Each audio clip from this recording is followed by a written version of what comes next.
안녕하세요. 저는 68세 김영실입니다. 여러분, 혹시 이런 말 들어보신 적 있으신가요? 요즘은 능력 있는 부모만 대접받는다. 돈도 없으면서 무슨 대접을 바라느냐. 제가 실제로 제 아들 성민이와 며느리 미정이에게서 들은 말입니다. 평생을 자식들을 위해 희생하며 살아왔는데 나이 들어서는 짐짝 취급을 받았죠. 하지만 오늘 여러분께 들려드릴 이야기는 그런 절망에서 벗어나 68세에 진짜 제 인생을 찾은 이야기입니다.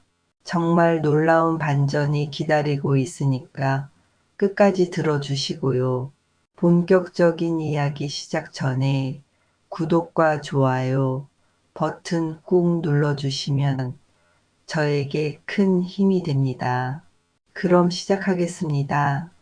저는 35세에 남편을 갑작스럽게 잃었습니다.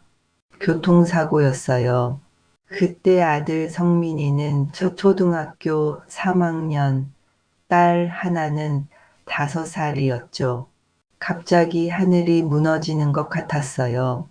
하지만 아이들이 있으니까 무너질 수도 없었죠. 새벽 5시에 일어나서 밤 12시까지 일하는 게 일상이었습니다. 식당에서 설거지도 하고 청소도 하고 공장에서 부품 조립도 했어요. 손가락 마디마디가 부어오르고 허리가 끊어질 것 같아도 참았습니다. 오직 아이들을 위해서였죠. 성민이는 정말 착한 아이였어요. 학교에서도 공부를 잘했고 선생님들도 어머니가 고생하시는 만큼 성민이가 효자가 될 거예요 라고 말씀해 주시곤 했죠. 제가 굶어도 아이들 학원비는 꼬박꼬박 냈어요. 겨울에 기름값이 없어서 두꺼운 이불 속에서 떨며 잤던 날도 있었지만 아이들만큼은 추위를 모르게 해주려고 했어요. 성민이가 대학에 갈 때는 등록금 마련하느라 정말 힘들었어요. 대출도 받고 제가 하던 일을 늘려서 밤샘 일도 많이 했죠. 하지만 아들이 좋은 대학에 합격했을 때는 정말 기뻤어요. 엄마, 나 좋은 회사 들어가서 엄마 편하게 해드릴게요. 성민이가 그렇게 말할 때마다 그동안의 고생이 모두 보람으로 느껴졌어요. 성민이가 28살의 미정이와 결혼하겠다고 했을 때 저는 온 마음을 다해 지원했습니다. 결혼 준비에서 가장 큰 문제는 역시 집이었어요. 요즘 젊은 사람들이 결혼하려면 전세라도 있어야 한다고 하더라고요. 성민이도 걱정이 많았죠. 저는 주저하지 않았어요. 제가 30년간 살던 집을 팔기로 했습니다. 그 집은 남편과 함께 만든 소중한 공간이었어요. 아이들이 뛰놀던 작은 마당, 남편이 심어놓은 나무들, 모든 게 추억이었죠. 하지만 아들의 행복을 위해서라면 못할 게 없었어요. 집을 팔아서 나온 돈 2억과 제가 평생 모아둔 적금을 해지해서 총 2억 3천만 원을 성민이에게 주었습니다. 미정이는 처음에는 정말 예의 바르고 착해 보였어요. 어머니, 잘 부탁드려요 라며 정중하게 인사하더라고요. 목소리도 곱고 말도 이쁘게 하고 결혼식 날 저는 정말 행복했어요. 그동안의 고생이 모두 잊어질 만큼 기뻤습니다. 성민이가 턱시도를 입고 미정이와 함께 서 있는 모습을 보면서 제 인생에서 가장 큰 보람을 느꼈어요. 결혼 후 저는 작은 원룸으로 이사했어요. 집을 팔아서 아들에게 준 터라 제가 살 곳이 없었거든요. 하지만 전혀 후회하지 않았어요. 아들이 행복하면 그걸로 충분했으니까요. 그런데 시간이 지나면서 뭔가 이상했어요. 성민이가 점점 연락을 뜸하게 하기 시작했어요. 처음에는 신혼이라 바쁘겠거니 했죠. 예전에는 일주일에 2번씩은 안부 전화를 하던 아이가 이제는 한 달에 한 번도 연락하지 않았어요. 제가 먼저 전화를 걸어야 겨우 목소리를 들을 수 있었죠. 어느 날 성민이 집에 깜짝 방문했더니 미정이가 저를 보고 이렇게 말했어요. 어머니 미리 연락하고 오셔야죠. 저희도 바쁜데 갑자기 오시면 곤란해요. 저는 그 말을 듣고 얼마나 당황했는지 모르겠어요. 제가 아들 집에 가는데 미리 허락을 받아야 한다는 건가요? 그날부터 미정이의 태도는 확연히 달라졌어요. 말투부터 달라졌죠. 존댓말은 하지만 속에 가시가 박혀 있는 그런 말투였어요. 어머니 요즘은 시대가 많이 바뀌었어요. 예전처럼 무조건 시댁을 모시는 게 아니라 서로 도움이 되어야 하는 거예요. 요즘엔 시댁에서 뭘 해줄 수 있어야 대접받는 거예요. 그냥 나이 많다고 무작정 모시는 시대는 지났어요. 더 가슴 아픈 건 성민이의 반응이었어요. 제가 슬며시 이런 얘기를 했더니 성민이는 오히려 미정이 편을 들었어요.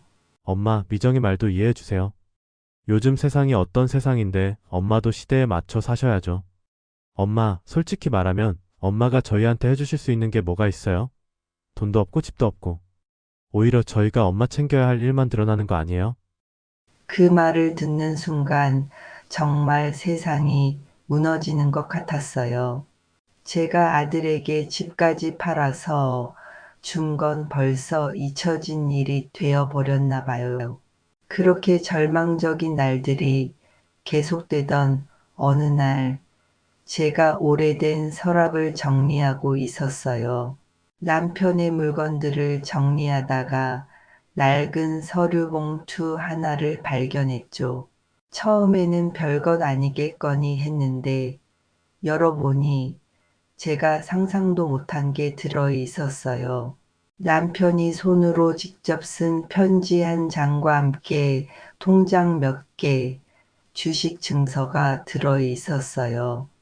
서류들을 보니 모두 제 명의로 되어 있었고 그 금액이 정말 놀라웠어요. 무려 15억 원이었어요. 남편이 남긴 편지에는 이렇게 적혀 있었어요. 영실아, 이 편지를 읽고 있다는 건 내가 먼저 떠났다는 뜻이겠지. 미안해. 나는 말로 표현하는 게 서툴러서 이런 식으로라도 너에게 사랑을 보여주고 싶었어. 자식들한테 너무 기대지 마. 사람은 결국 자신의 인생을 살아야 해. 이 돈은 너를 위한 거야. 평생 남을 위해 살았으니 이제는 너를 위해 살아. 며칠 뒤 정말 놀라운 일이 벌어졌어요. 성민이와 미정이가 갑자기 집에 찾아온 거예요. 그동안 연락도 뜸했는데 갑자기 웬일인가 싶었죠. 미정이는 그날 평소와는 완전히 다른 모습이었어요. 어머니 요즘 어떻게 지내세요? 저희가 너무 바빠서 자주 못 와서 죄송해요. 어머니 요즘은 어르신들도 재테크를 잘 하셔야 해요. 혹시 아버님이 남겨놓으신 돈이라도 있으신가요? 아, 그제야 알겠더라고요. 어디서 소문을 들었는지 모르겠지만 제게 돈이 있다는 걸 알고 온 거였어요. 그때 저는 정말 단호하게 말했어요. 그 돈은 내 몫이야. 이제는 나를 위해 쓸 거야. 가족이면 돈이 있을 때만 가족이야? 돈 없을 때는 왜 가족이 아니었지? 그날 저는 정말 속 시원했어요. 그동안 속에 쌓여있던 답답함이 모두 풀리는 기분이었죠. 저는 바로 행동에 옮겼어요. 경기도의 한 조용한 도시로 이사를 갔어요. 공기도 맑고 조용한 곳이었어요. 아파트가 아닌 작은 주택을 사서 마당도 가꿀 수 있었죠. 새로운 동네에서 새로운 사람들을 만났어요. 서예 교실에도 다니고 등산 모임도 가입하고 원예 수업도 들었어요. 68세에 새로운 걸 배운다는 게 정말 신기했어요. 함께하는 사람들도 모두 좋았어요. 서로 격려해주고 응원해주는 따뜻한 사람들이었어요.